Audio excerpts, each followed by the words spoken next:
Yes, people, welcome back to episode 7 of Cam's Conversations. Thank you for being here. Today I'm joined by Jeremiah. Jeremiah, do you want to give them a little about you? Obviously, name's Jeremiah, 21 years old, and play footballer. Yeah, that's really it, to be honest. How long have you been playing football My earliest memories, I'll say, since I was about 9, for? Oh, yeah. about 8, 9 years old. Yeah. I started off. Well, my brother, actually, older brother, he's 24. He started off like training, playing football, and obviously being a younger brother, I just wanted to, my mum, I want to go play football like Elijah, and yeah, I started off there really. Yeah. Where did you grow up? Are you local or? Grew up like Islington area, like central London. Yeah. I've been living here for obviously all my life now. Yeah. Okay, man. So, obviously, well, as I played a lot of football in my time as well, so I can kind of tell that you've definitely had some hardships within that. Yeah. I can definitely vouch for that. So I'm excited to listen to this. So yeah, let's get straight into it. Let's dive into your past. So what I want to start with, same old question that I ask everybody. What's been your toughest experiences with your mental health? Is there any life experiences that you might have gone through where your mental health has been really tested, or obviously within your sport or whatever jobs you've had, school, can be anything. Obviously, you're here to enlighten the people, so I'm gonna hand it over to you, and I'm just gonna soak it in, bro. Okay. I'll say my earliest like memories of like mental health. I'll say probably when I was 16, I got my scholarship at Yeovil. Okay. And that meant I had to like move away from home. So nothing I've ever done before. Yeah. So I obviously finished my GCSEs, and literally in the summer, like literally just moved out. And then you're going to live with like your Diggs family, so that's like another separate whole family. Yeah.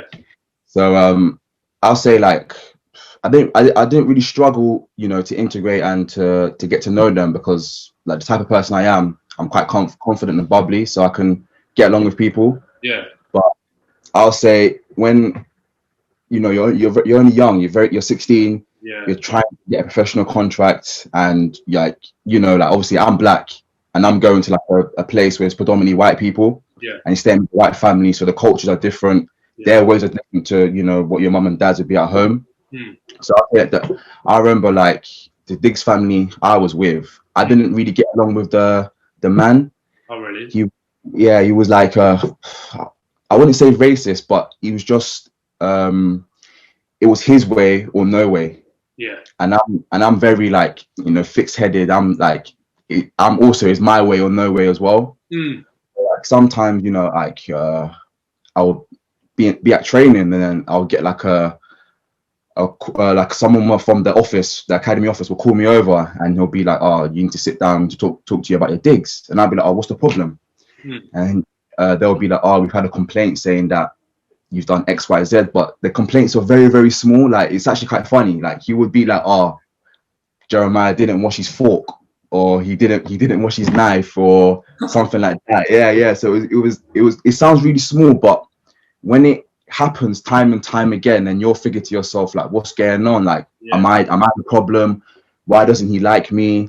I've never gone through anything like this before. And then it starts to take a toll on your football. Yeah. Obviously, when I was 16, like compared to what I am now, I was like quite chubby, quite like big. Okay. Yeah, so but I never really saw that. That's not until I went into a full-time football environment where the other lads were like, I don't know, like 10 kg smaller than me, 20 kg smaller than me. Yeah, so I remember like my first 6 weeks being at Yeovil, the manager said to me, he just said, "Oh, you're too fat." Like he said, "You're too fat. You're not going to be in my team until you lose some weight." So now, and I was like, "Oh, like all right, cool." So I remember like every morning I used to like go into the gym before training and get on the treadmill, get in a rowing machine, and just try and lose weight. And then I had my digs guy, you know, in my ear, going to the club, telling me, he's doing this, he's doing that, he's doing this. So like both of them wasn't helping me at all. No. Like at all. And you know, at clubs they say, you can come and talk to us if you have problems, you know, don't be afraid. But I think that's easier said than done, because it's hard, you know, to just go to someone and be like, you know, I'm struggling with this, I'm struggling with that. And I was kind of like, you know, being a boy as well, I was kind of like not really reputation, but my ego, to go to my teammates and be like, look, listen, I'm kind of struggling with this, can you help me out with this? But I did have, you know, there was like, I'll say there was about 5 or 6 of us from London. Okay. And I didn't ask for help, but they did help me out a lot, because they was second year, so they was a year older than me. So they knew the kind of process and how it all goes and how it went. So they helped me a lot in my time there, and in my first year there, sorry. So but yeah, so then I'll say, so I lost all the weight. Yeah, good. I lost a lot of weight, yeah. And then that's when I started to really get playing, and you know, I was finding my feet, but I was still having problems with my digs. And he used to you call my mum, and when you started to call my mum and my dad, that's when it really started to affect me, because I was like, if you're going to my parents, then you must really have a problem with me. And I didn't understand what the problem he had with me at all. And I was like, I don't like conflict at all. No. Can't stand it. So I never ever went to him and be like, what's the problem between me and you? I used to just come back from training, go straight to my room, like be on my phone, be on the laptop until dinner would be, come down for dinner and go straight back up. Yeah. So I remember like near the end of the season of my first year, he kicked me out. He didn't want me in his digs. Yeah, he didn't want me in my digs, and like it hurt me. So I remember I had a meeting with my academy manager and all the other coaches, and they said like, this is not good. Like, we don't know what we're going to do with you. And when I heard that, it's like, I thought they're going to release me. I thought, like, my football career is done. Then they said, we don't know what we're going to do with you. Your digs, like, they don't want you, and we can't find you a new housing. So I said, like, I don't know what the problem is. And it got to a point where, like, I remember finished the meeting, and I've like going back to the changing room, and like, I've actually never told anyone this before. I just broke down in tears, like literally started crying, because it was like, the thing I thought that's it. Exactly. I think people that listen into this that don't really have football background or anything like that, to find digs is hard. Proper hard, yeah. And for something like that, and especially, I think for managers and academy managers and people within the football club, I think if they see stuff like that happening, they're instantly going to assume that it's the kid, because you're young and all of this. Exactly. Whereas if it's simply just a man being prejudiced against you because of your skin color, and he's coming even with the smallest of complaints, I think the club might brush it off. But if they just keep doing it and keep doing it and keep doing it, then they're just going to be like, they might not believe it, but they're going to get fed up with it. Of course. Like, and I think for that to happen, especially where, like, a lot of people don't know, but in that elite, like, professional environment, you kind of need everything to run smoothly. You don't have time for anything. You literally simply don't have time for anything outside of that. So for like things like that, and especially where you've moved out at such a young age, and it's not like it's a small travel either. Like, you've gone from London, grown up in London, to Yeovil, 16 years old, and then now you're being dealt with all these problems. It's not like you can go home and, like, mum and dad are there, like siblings or whatnot. Like, you go home and you're going home to the problem that's affecting you. Exactly. And everything like that. So that's nuts. And it was crazy, And so I broke down in tears. I just remember like crying, and I thought my football career is gone. Like, everything I've worked so hard for is done. Like, literally. So I remember one of my good teammates, he came outside, and like I tried to wipe my tears, but he's obviously clocked that I'm crying. And I remember, like, I was telling him, I was like, his name's called Samian. I was like, Samian, like, it's done. They don't want me anymore. I don't know what I've done. and I'm like I'm balling, and he's like he gave me a cuddle, and like it's quite funny because like he's like I'm 6'4", he's like 5'6", yeah, so he's proper tiny in it. So I've gone to like cuddle him, but like I'm bending over, but it's weird because I needed that. I needed someone to just it sounds like weak, but I need someone to cuddle me and to hold me at that moment of time. Exactly that. And someone to understand me, because literally everything was not going my way, even down to like my college work. I'll go into college and I don't want to do college work. I just want to toss it off. I don't want to be here. I just want to be at home. And I even like contemplated. I remember contemplating like, is this football like path career? Is it really for me? Because, you know, as you said, I was just used to playing like Sunday league and with my mates. When I stepped into the elite world, and I never knew how hard it was. Like honestly, I thought it was just going to be like a breeze or for fun. I never knew football had more than just to pass a ball or to just header a ball. You know, I've actually I always say now that football is 90% like mentally and 10% of like your physical and your technical ability. I 100% agree with you. 100% Yeah. agree with you, because I went through something similar where I was young. I was probably 14, and I was doing well in my Sunday league and Croydon District and everything like that. So I then managed to get. I got picked up by Brighton. Oh really? Okay. Yeah. So then, obviously, when you're young, it's just like they offer you the 6-week trial. Yeah. And all of that. So I did that, and then I remember just because, especially when I was younger, because of my anxiety and how like much I overthought things and everything like that, I was thinking like one bad pass is going to get me released, and like So it was just a massive mental game. Like there was no question about my ability. It was just all my mental, and then I ended up leaving there, and then went back to playing Sunday League. Had the worst season, and then played well again. Went back to Brighton. The same scout picked me up again. And I was like, all right, I've got to go again. Like, I too half-heartedly last time. Yeah. And then I did 2 weeks of my trial, and then they asked me to go on like, not a tour, but we went to Ardenley College, and we was meant to do a week there. I remember I was bricking it, so obviously I'm nervous as hell. Yeah. All the same boys that were there when I was there last time. It was literally the exact same squad, probably bar 2 players. Okay, yeah. So I was just thinking, I'm going back into this, straight into Ardenley College. I'm with all the second years. No, not even with second years because I was too young. I was with all the players that were in the year above me. So basically, yeah. And then first training session, I'd been there for probably about 2 hours. We packed our stuff away. We had a bit of lunch, and then we went to training. For some reason, they've slapped me in with the older boys, and I was like, "Oh, this is not good." I'm thinking, I was just like, "All right, cool, just deal with it." Right, yeah. We did our warm up, and then we went into some little technical drills, and then we did attack v defense. So I was a winger at the time, and they put me at left back.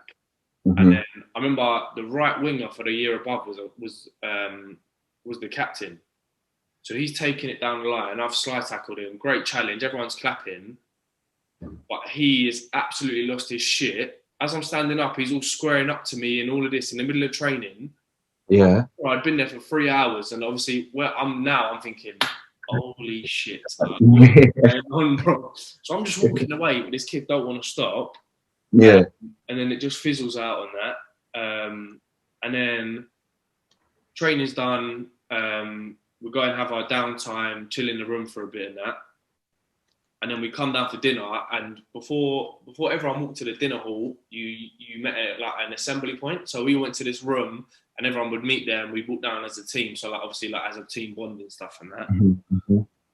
Bro, I walked into this room, and do not think everyone just stared at me and was like, "Oh, there he is. And I was like, bro, I called my dad. I said, come and get me. I'm not on this. I spoke to Gaffer. I just said, sorry. I was like, I can't do this. I I can't do this. Yeah. Dad picked me up. I cried the whole way home. 2-hour journey. I cried Really? the whole way home. Yeah, I was Really? broken. I was broken. And then ever since then, I've got I went back playing. Was playing well. And then I got, obviously you get all the interest. You get all the scouts come down to your games and like, we'll come back and watch you. Yeah. It was just a bad luck thing. And then like I honestly, like, it's so nice. I've been waiting for this because to hear it from someone else as well.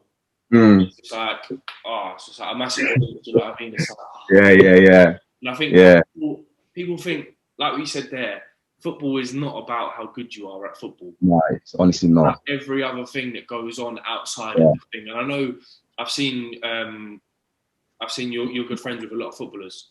So it's just like you got that perfect support bubble where, like, you got people in that professional environment and you all know what's going on. So you've got them people there to back you up and hold you if something's going to go wrong. But like, for people people listening that don't understand it, the football world is a cruel world, man. Oh, mate, it's cool, man. Eat you up.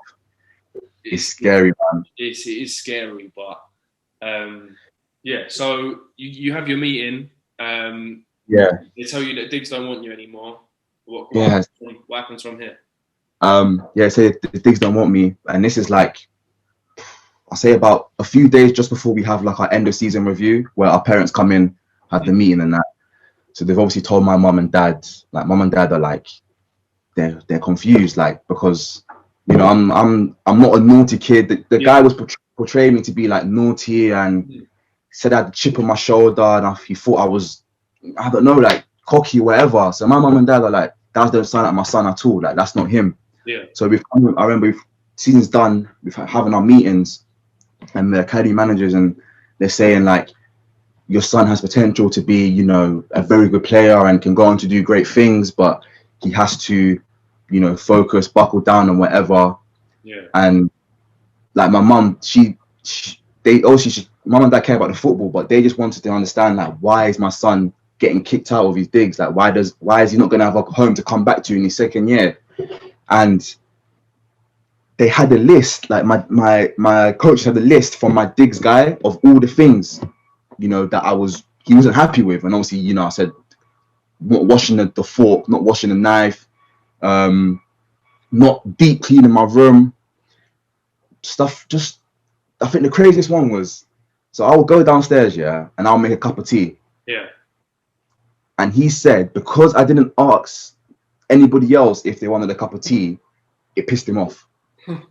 That was the craziest thing. And I was just like, what? Like, how's that even possible? Like, I was honestly gobsmacked, absolutely gobsmacked. And I just remember, so going back to London, I'm just like in the back of my dad's car, and I'm just like secretly crying. Like, I've got my hands in my head, and I'm like tears are coming down, because I thought, I'm not coming back to Yeovil because nobody wants me. And that's how I felt. I thought nobody wants me. And I remember at the time there was another player.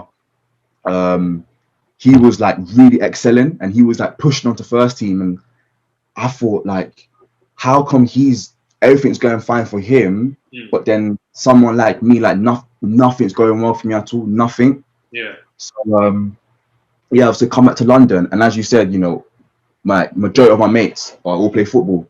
Yeah. And I just remember like just being around them and just hearing, obviously most of my mates, like, they obviously play at a much higher level than what I play at, and just hearing like what they're struggling with is similar to what I'm struggling with, and that made me feel kind of better, because I said, no matter what level you're playing at or your age or whatever, it's like everyone's going through the same kind of things. Like, even me and you, like, you know, never met each other, we're just only talking now, and gone through something similar. Do you know what I mean? So it made me feel like kind of better. Yeah. And then even like my mates who don't play football as well, they were going through stress with I think they were doing their A levels back then. Yeah, their A levels. Yeah.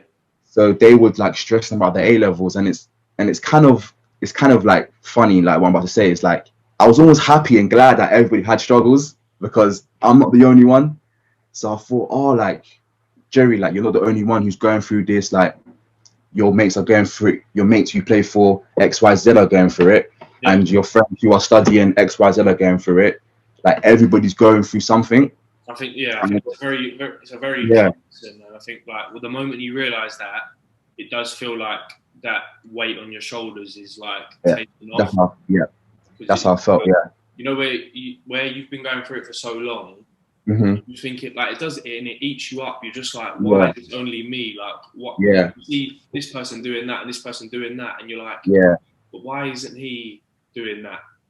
Like, why isn't he having to suffer and all of this? But then, as you get older, you realise like it's just about that thing about focusing on your journey and exactly. I'm focused on me and my journey. Because if I'm watching the next man, I'm not going to be able to reach my potential. I know that. I think once again, as you get older, you realise everyone's going through something, and everyone's got their struggles, and it doesn't matter. It's us two talking as people who like love football. I can talk to somebody else, and they're going through something similar to me, but they're in a whole different field. Like, and I think that's the power of talking up. Like, exactly. For the people listening, like me and Jerry have never spoken in our life. Jerry reached out to me one day because he saw the mental muscle stuff, and he simply just said, "I love what you do," and then I put up a story last week. Jerry popped up, said, "Yeah, I'm down. Let's do it." And then even now, the fact that we've been speaking for probably the best part of 15, 20 minutes. I already feel better for the things that I went through as a kid because I know that you went through something similar. Do you know what I mean? It wasn't just me that had them struggles. Like, So man. And then I've come to like I've almost like this is like on my I think we get 4 weeks off just to have time off, obviously. So I've come back in pre-season, and I've come back like different type of mentality. Like, you know, I found the new digs. I've just come back. I said to myself, like, this is my second year. This is where, obviously, for the people that don't know, this is like your last year of trying to get a professional contract at your club. So I've really got to kick on. You know, I really have to really do something. And in the off season, when I was in London, I was just in the gym, in the gym 24/7 in the gym, just working, crafting. And that's also, I'll touch on later, that's where my love of gym came from as well. And the gym helped me a lot, like a lot. So I remember just literally, I'll be in a gym, it'd be 3 a.m. I'm like, do you know what, I'm getting gym. It'll be, I don't know, 6 a.m. I'm getting gym. So I really worked for myself, and I just came back mentally and physically as a different person. So like in pre-season, I just remember like we went on tour to Sweden. I was just like one of the best players in my team, just playing. And we've come back, and then I remember I'm doing really well now, and I've got like a call from my manager saying that you might be involved with the first team against AFC Bournemouth. And I was like, what? Like, what do you mean? Like, you mean? And he's like, yeah. So like, just stay fit. And he told me in the morning, obviously kickoff was in the evening. So I remember like, I'm just like panicking. I'm pacing around. I remember like all the hard work and all the stress that I was going through my first year. I would have never thought, and nobody would have thought that I'm going to be the first one to make my debut out of, you know, all the other scholars. And I remember like, you know, making my debut on that same day, playing against all these Premier League stars. And like after that, I remember like going into a changing room, and then the first team were clapping me. And that's where it just literally, it's like, as you said, the weight off my shoulders.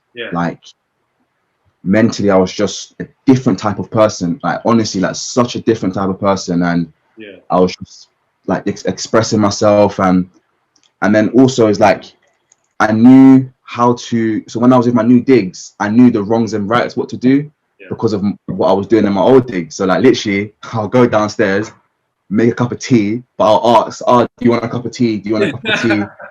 Make sure, you know what I mean? Yeah, it's funny. Like I'll do the dishes, and I'll literally go and wash every single person's dishes, like just so like they don't have anything to say, because I know if they had something to say, it would almost trigger that feeling again. And I didn't want that feeling, like at all. Didn't want to feel like that ever again in my life, like literally ever again. But then again, another thing, the way that you was acting in your digs would have helped you get to a professional debut, because them characteristics stick a lot in the first team. And to adapt and to people high up in the club, roles, them responsibilities that you're willing to carry, and you're willing to go out of your way to make other lives easier. Bro, that's the best way you can be. And you know what? Well done to you for learning, because at such a young age, that's to happen. And for you to you pretty much just flipped everything that was going wrong into positive. You have to, and then little things without you even knowing, why you was getting higher and higher and higher. So, nice. Grateful for it, innit? No, it was crazy, and just obviously carry on.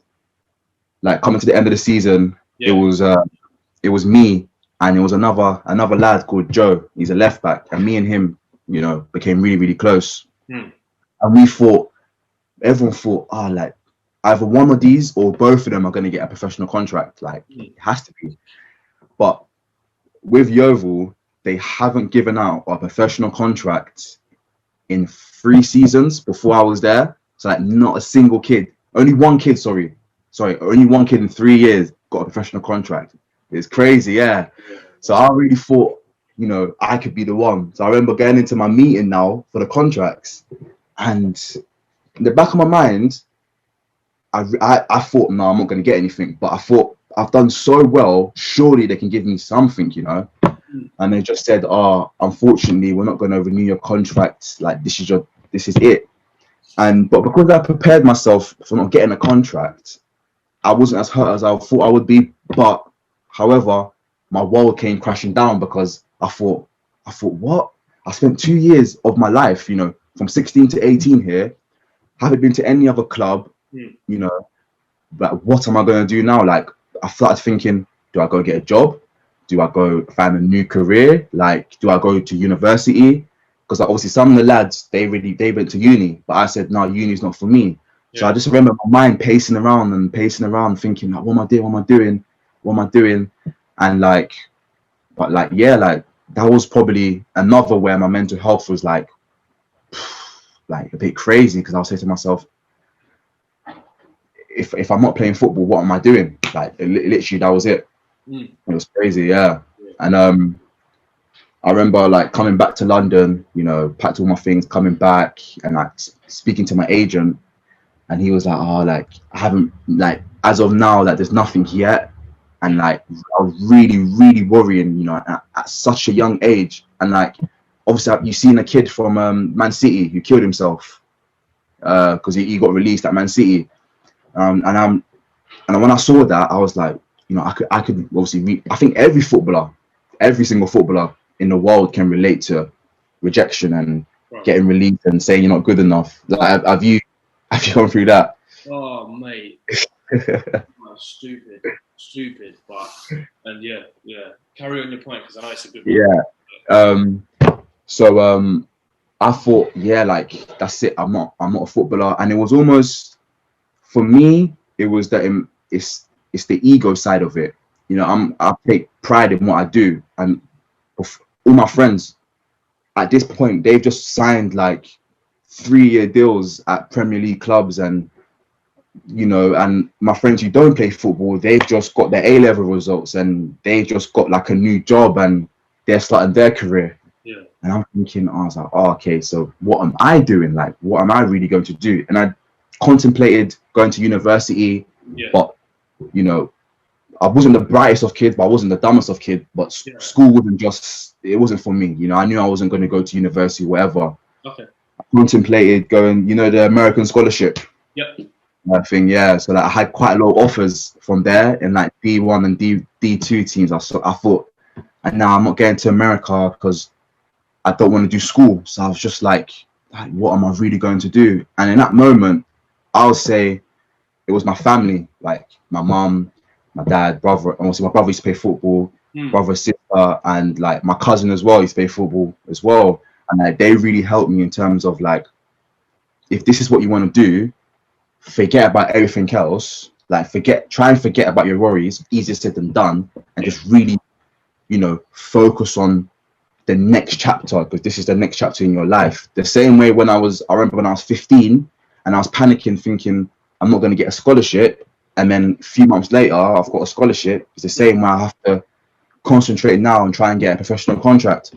So I remember just, once again, going to the gym, just gymming it, just pumping weights and doing everything I can just to forget about everything.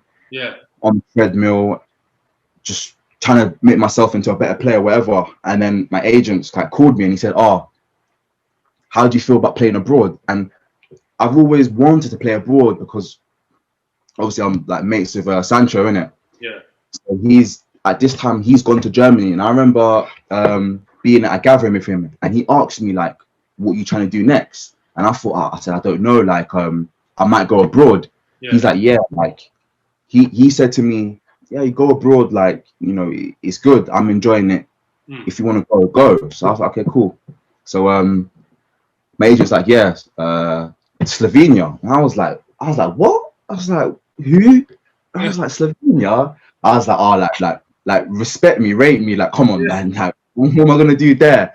And he was like, "No, like, this can really help you, like, push on." It's like, he said, "Not playing none of that 23s football, like, you're gonna like play with men." So I was like, "Cool, whatever." So he set up a 1-week trial, done really well, and then I just got offered my first professional contract. And once again, like, all the worries went, the weight off my shoulders all went, and I remember packing my bags, like absolutely buzzing the way to the airport. And because obviously spending 2 years away from home, this didn't faze me at all, like at all. Like, people say, "Oh, how did you cope?" I said, "Nah, like, I spent 2 years away." Exactly. I've been through like worse than this. It's gonna be easy. But then again, I've got to Slovenia, and I thought, like, I'm gonna kick on. I'm gonna excel. I'm gonna be in the Premier League in the next season. That's what I really thought. It was far. I say the first.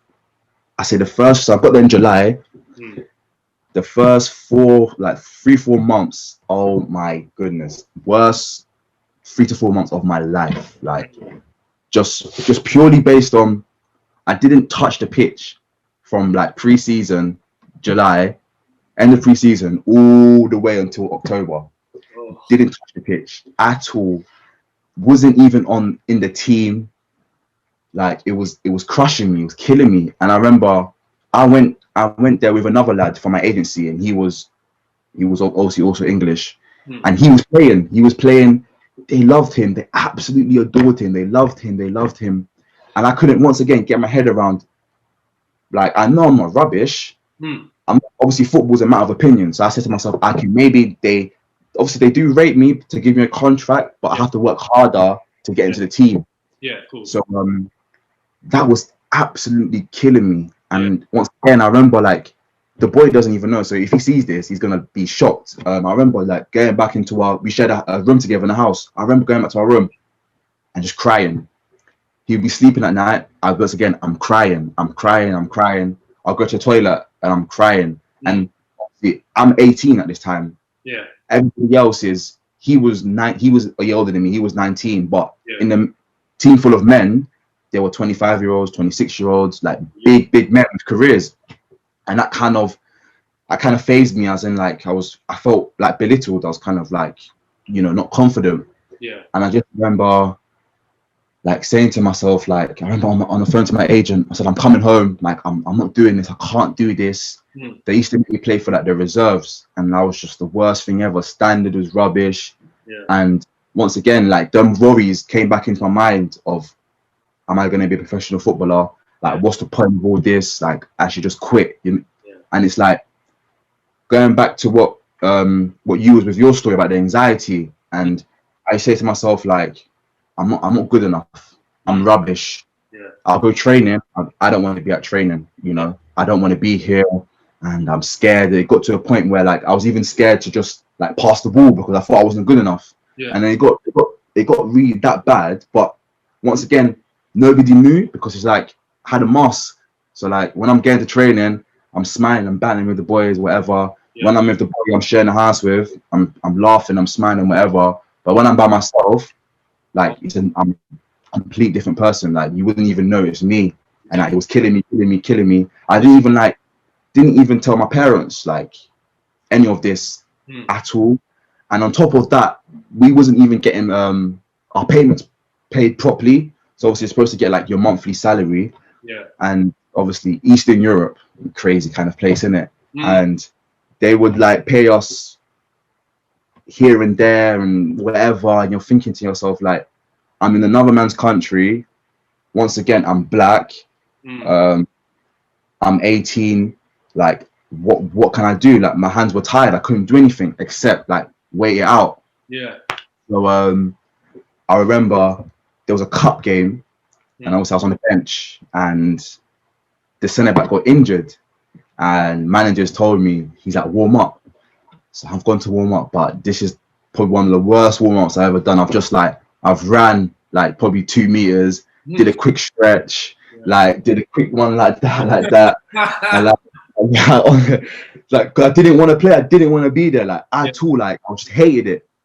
Then I got onto the pitch, and literally that's probably like till this day the best 45 minutes I've ever played like in my life, like ever. And I remember like after that, the manager's like, he's put his arms around me, and obviously he can't speak no English at all, but he's just like he's saying good.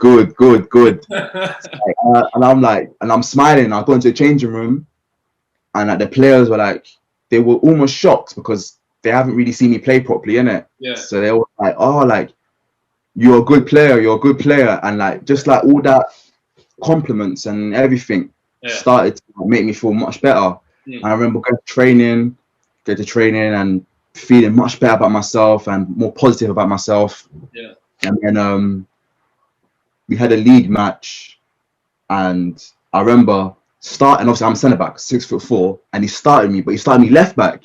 And I thought, what? Oh, left back? But I didn't care because I'm starting my first professional game. Yeah. And yeah, like literally after that, I just played like game week in, week out.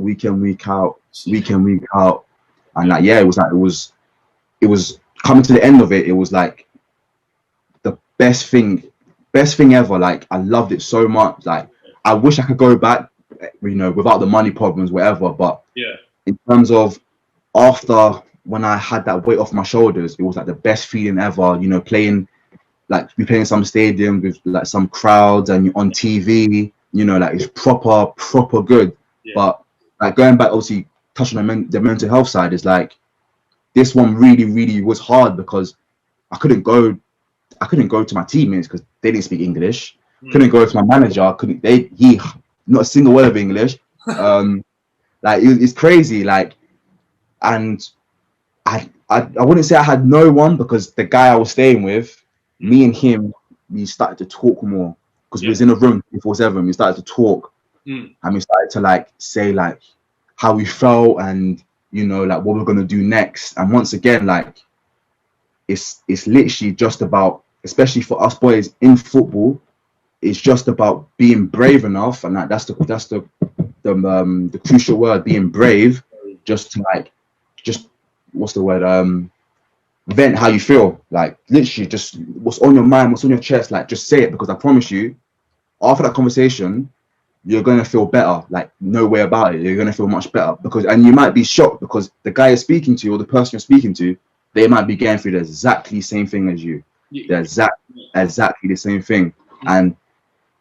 what I was going through in Slovenia, he had a season before that. He was playing in Serbia, and what I was going through, he went through, sorry. So he knew how I felt. He looked after me. He even taught me the language because he could speak the language. So I learned like how to speak the language, and yeah, like just speaking to him and being with him 24/7. I just started to feel much better, just so much better, like in another country. Yeah. One question I want to touch on that popped up in there. So you see, obviously you're in Slovenia now, you're doing all your training and stuff. Yeah. How did you find adjusting to the fact that, like, you see when you're in training, when Gaffer's trying to explain drills and stuff. Oh yeah.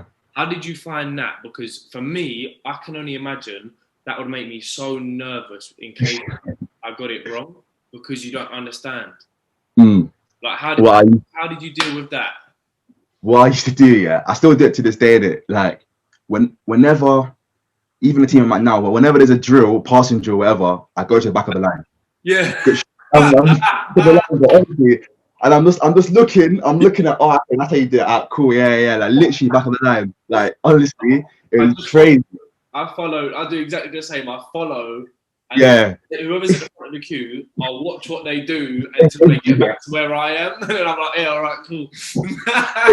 Oh, that's so funny. That is exactly what I do. No matter how, even when I'm like 25, 26, when I'm a big man, I will keep on doing that no matter Yeah.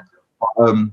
But yeah, with on that, what you just said, yeah, I would do that also. Mm. And there was times where I messed up in a drill, and you know they'll get angry at me and tell me that obviously Eastern Europeans, they're very aggressive. Very Yeah. aggressive people, very aggressive. And they will say, "Oh, like do this. You're not doing it properly." Blah blah blah. But I've always, it sounds kind of like cocky, but I've always believed in my ability. Even if I have a bad session or a bad game, Yeah. I always know like what I'm on and what I'm capable of. Like nobody can tell me that I'm not good enough. Yeah. People might say I'm not good enough for a certain level. That's opinions, but I always know. That's one thing that I'm glad that I have, and I've installed in myself is I always know, like, you're a good player. Like Yeah.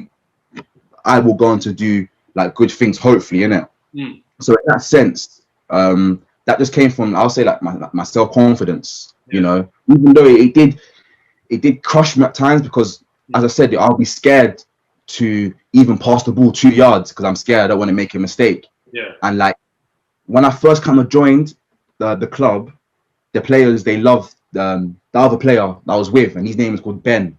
They loved him, and I kind of got excluded out of like the group because it's kind of weird, yeah. Like in that culture, it's like if you're if you're like they rate you as a footballer, they're gonna be like onto you, like, oh, like, how are you, how blah blah blah. Yeah. But if they didn't really rate you, they wouldn't even like say hello to you when you're walking through the changing room or something. Do you know what I mean? Yeah. So yeah, that crushed me like a lot, yeah. No. So, well, that would lead me on to, well, you kind of touched on it. I feel like my second question was going to be like, how did your environment help you? But I guess kind of like you've explained that throughout, like how the environment you've had one or two good people around you within the club, and then you've got your friends outside, who are obviously professional players, Premier League clubs, or doing this and that. So I feel like that the environment that you was in was probably helping you. A lot, yeah. Digs at 16, I guess. Yeah. I guess that was the only time where the environment probably wasn't helping you, right? Yeah. That environment was, if I could, toxic. That was the word, like proper. It was like I was being suffocated, and like, or like water was above my head and I couldn't breathe. Yeah. I just wanted to just, honestly, I wanted to scream, like scream like a girl. That's what I wanted to do. Like, it was crazy, honestly crazy. It was just every single day there was a problem. Every single day there was a problem. But also, like, if I can, like, I want to say something away from myself. Like, looking back at it now and dealing with mental health and talking to other people within my teammates at Yeovil, and they'll probably see this. Yeah, I 100% know that there was players that I was playing with who were going through it. Like, I think they were going through it really, really bad because obviously I won't name any names, of course not. But there was players. So like when I was a second year and the first years came up, we had this Italian manager, proper Italian, like a Conte, like shouting, and if you do something wrong or if he doesn't like you, he will make it known. But if he loves you, he'll make it known. So like a lot of these first years, they wasn't confident. Yeah. They wasn't playing on the pitch. This manager, he would literally go to players and be like, "You're not ready for football. Go to school," or something like that. And looking back at it now, like these players, like I know they was going through like rough stages and rough patches, and the only thing like I wish I could have done was almost like speak to them. And that's another thing as well, is like if you don't know, what's the word, like they always say like check up on your friends and ask friends, are you okay? But I could have asked these players, like, are you okay? Like, don't worry about XYZ. But I still think they could have lied to my face, the same way I used to do it as well. People be like, when I was going through it, and you probably could relate as well, like, Cameron, are you okay? Like, how are you today? And you'd be like, oh yeah, I'm fine, you know, I'm same old me, whatever, like them type of sayings. But like deep down, you just wish you could have, you know, said, oh no, do you know what, I'm not feeling it, I'm struggling, or you know. Genuinely, I think I probably lived my life like that until I was probably 19, I reckon. I went through my whole life like being seen as like the bubbly kid, and I always wanted to be happy and smile and that. When I'm at school, when I'm at football, I'm that player. But little do they know, from when I leave my house to when I'm going to football, I'm dreading it. I'm worried. And even when I get home from school and I'm in my room and I'm like telling myself to be a professional footballer and all of this, and then I like genuinely to this day, like when I tell people, I hardly speak to people about my football career now, but like I genuinely say to them, like, you see how people make up their excuse, like, I got injured, that's why I'm not a pro. Yeah. I say to people, like, I believe that I could have been a footballer and a great footballer, but my mental health just simply didn't allow me. And as I get older, I come to terms with that, because it was only last year. It was like I just sat down and I just thought, like, think about every club you've been to, non-league, Sunday league, Saturday league, and professional level, and think about what happened there. I never got released. I never, and I deeped it. I genuinely deeped it. I never did bad. Like hardly ever did bad. I never got released. I never really had any negative like critique. I always had great feedback from coaches and everything. And I sat there and it just slapped me in my face. I was like, it's actually me. Like, and it was it was my head. Like, and I think I feel so much better for it now, because it's like, you know how it is. It's like, you know, when, like, for me, I feel like if I had a bit of self-confidence and I believed in myself, it would be a whole different story. But I think even though now, what I tell people when people like that same situation where I said, I know that could have been, but confidence just isn't there. I tell people, I say, but you got to be okay with that, because now I'm okay with that, because now I can help people on their journey, and I can give people my experiences and make it okay to tell people you can have all the ability in the world, but your head's not there, the feet aren't going to be there. And I hate to break that, but if like I said, if the head isn't there, the feet aren't going to be there. So it's true. I don't doubt 100% I could have been up there. 100%. And I have to come to terms with that. Like, and I tell people that, like, especially the young kids now, I'm like, make sure you enjoy it, because I fell out of love with football for a long time, because every game I played, all I was playing for was to get a contract, or all I was playing for was to get scouted or anything like that. So that's the one thing I say to people now. I say, listen, enjoy it, play your football, and if it happens, it happens. But if it doesn't, don't sit and reminisce on it. Enjoy football for how it is, because it's always going to serve you for as long as you can play it. Do you know what I mean? So, it's true. Man. It's true. 100%. Like, even also, like, I want to ask you a question as well. Like, do you think like there's enough being done for like young players, not even just in professional, like let's say non-league, Saturday league, Sunday league, whatever, or guys trying to get a scholarship, whatever? Do you think there's enough support or help being done? Because like you said, obviously the kid who killed himself, you know, at Man City, like, I don't know. There's not 100%. I hate to break it, but there's not. I don't even think there's anything close. Like, really, yeah. because even when like footballers feel like they have to be like that alpha male, do you know what I mean? Like, you've got to be this hardcore guy, like smashing people left, right, and centre, like walking into the change room like, oh, like the Billy Big Bollocks and all. Yeah. That. But what they got to remember is that when we leave them changing rooms, we're men and we're human. Yeah. And of course, yeah. else. We're not superheroes. We don't just have like this block. And I think the higher up level you get, the more hate you get. Like like playing in them stadiums, and you've got people ridiculous. Some nasty to you, and I'm sure you probably experienced some sort of racism in Slovenia. So, you know what I mean? Like, there's professional clubs, non-league clubs, Sunday league clubs. I think Sunday league do the most to help people, and that's really bad because it should be the other way. The other way, yeah. I think Sunday league has the biggest support system for people because it's relatable and it's community based, and you've got people around you that are enjoying it. But the higher up you get, I just don't think they're not supporting them. You go to training, you train, and then you leave. It's very rare that you hear about coaches and professional clubs offering like sort of like an extra curriculum. Like, if you're struggling, go and see this therapist, or if you're struggling, have 2 days off. You won't be in the squad this weekend, but if you come back in 2 days and you feel better, then maybe that's better for us, because you're in the best prime like mindset you can be. So then you're going to play better. Of course, yeah.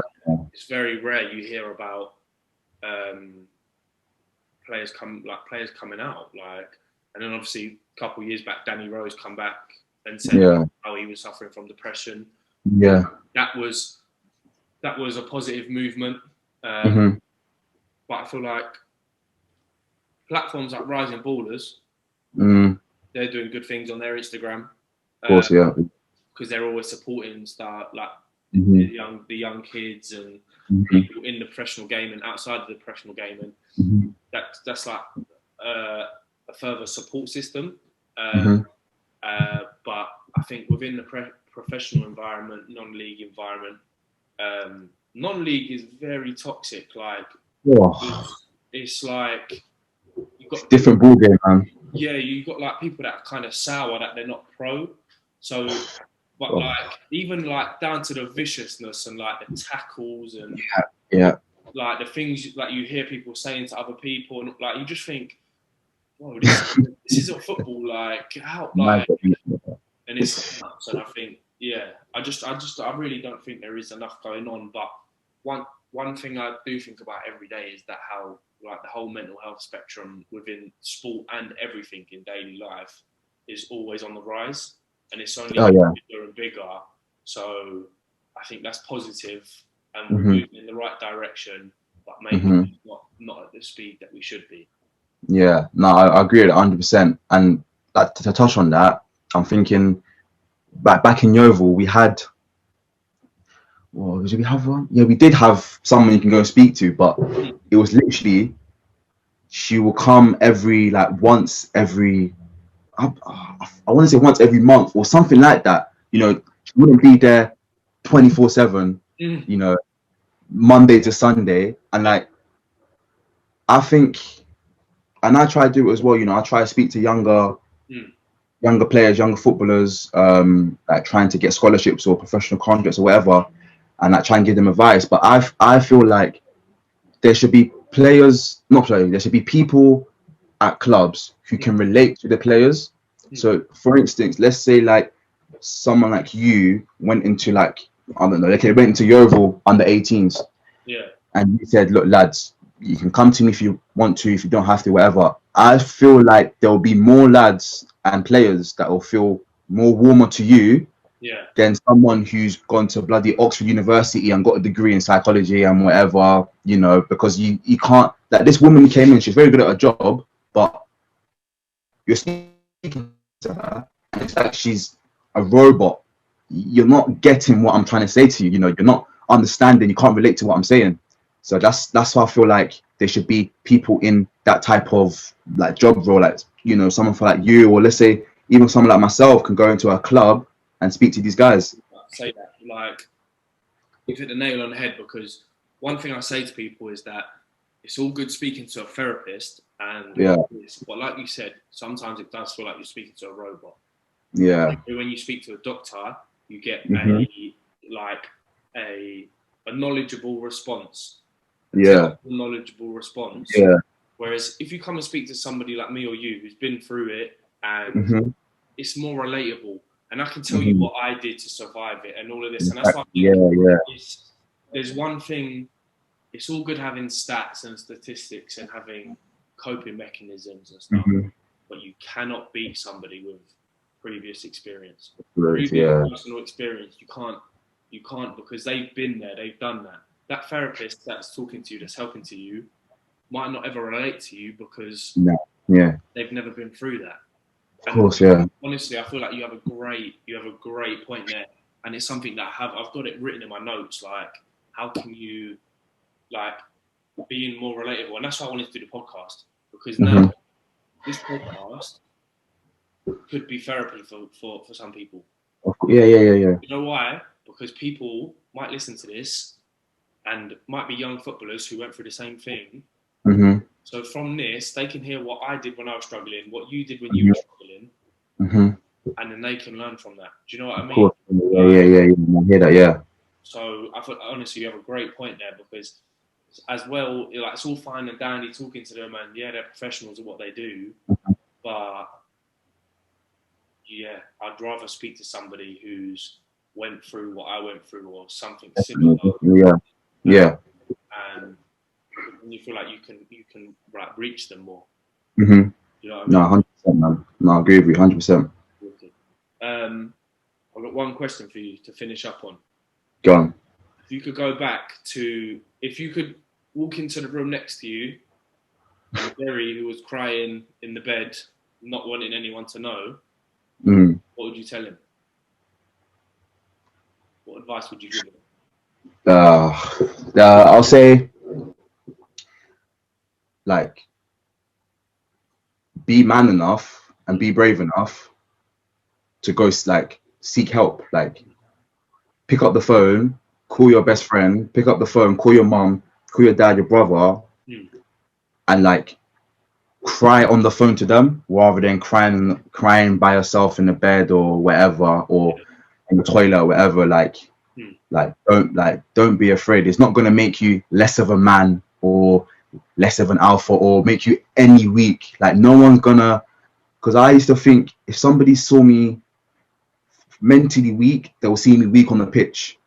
I won't get picked because he's a baby, he's a crybaby, or you can't hack it or whatever. So, like, I would, like, definitely just tell myself, like, talk to your friends, like, speak to your friends. And it's almost like I still do it till today, and my friends are going to see this, like, I'm killing myself here, but if I don't feel right about something, or like something's on my mind, or I'm struggling with something, I wouldn't directly go to my friend and be like, oh, like, bro, like, you know, like, I'm kind of struggling with this, or I would do it in, like, a jokey sort of way. Like, I'll ask them, like, I'm trying to put it, like, into perspective. Like, I would be like, okay, let's say if I've got released now from Yeovil, I will go to my mate and be like, oh, like, what would you do, like, if you're playing football for this long and, like, you got really, like, you know what I mean? Like, what would you do if you did that? Like, you know, like, and my boy would be like, I don't know really, but I'll do X, Y, Z. But then, like,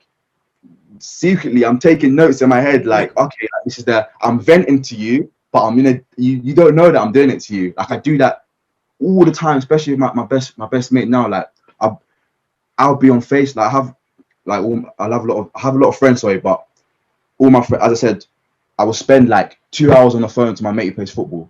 I'll spend 2 hours on the phone to my mate who does music or raps. I spend 2 hours on the phone to my mate who goes university and is working. Like, I spend so much time on the phone to them, and then eventually, like, we're venting to each other, but we don't even know, you know. And it's like, it's crazy. So, like, I definitely tell my old self or myself in the past, like, it's important to, and also, if somebody says, like, how are you feeling, don't just say, same old me, because the same way you said, like, people know you as like the bubbly kind of person. That's like the same with me. Like in my friendship groups, like if you ask them, they'll be like, yeah, Jerry is like the funny one, the bubbly one, the one who had his head screwed on from young. He knows what he wants. You know, that's what people would say describe me. So I would say, like, if somebody asks you to how do you feel? Just tell the truth. You know, it's don't. There's no perception of how people are gonna see you. No one's gonna see you any weaker. And if they do, like, leave them. That's how they want to see you. That's it. At the end of the day, like, your mental well-being is the most important thing, especially for the career that I do, football. You know, you have to be mentally stable. Your mind has to be clear. So I'll definitely tell myself that, and also just keep going. Like, you're not gonna. One thing I always say as well is you're not gonna feel like this forever. It's impossible. You can't feel down for the rest of my life. Like, let's say I'm 21 now. Let's say I live for another 80 years. Touch wood. For 80 years. I'm not gonna feel depressed. I'm not gonna feel down. Yeah. I might feel depressed and down for some people. It might be a year. Some people a week, a day, even some people 10 minutes. Yeah. But I promise you, you're not gonna feel this way for the rest of your life. So that's one thing these are things I'll definitely say to myself. Yeah, 100%. Well, Jerry, I think, well, for me personally, I think that's definitely one of the best episodes that we've had so far. I appreciate it, bro. And I think, you know what sat with me right now is that how I've never spoke to you before, and we've only had like mutual contact for probably, I'd say, 3 months. But like, I think that shows the power of talking to people, because like, we've known each other for our whole life. Like, it's crazy, isn't it? Yeah. On behalf of me and the people that are going to listen to this, thank you for being brave enough to open up to us and tell us your story. Definitely an inspirational one, and obviously good luck with all of your football. Thank you. Keep working, man. Yeah, man. Appreciate it, man. Peace, bro. Nice one, Cheers. Jerry. See you soon. Cheers. Yeah, bye.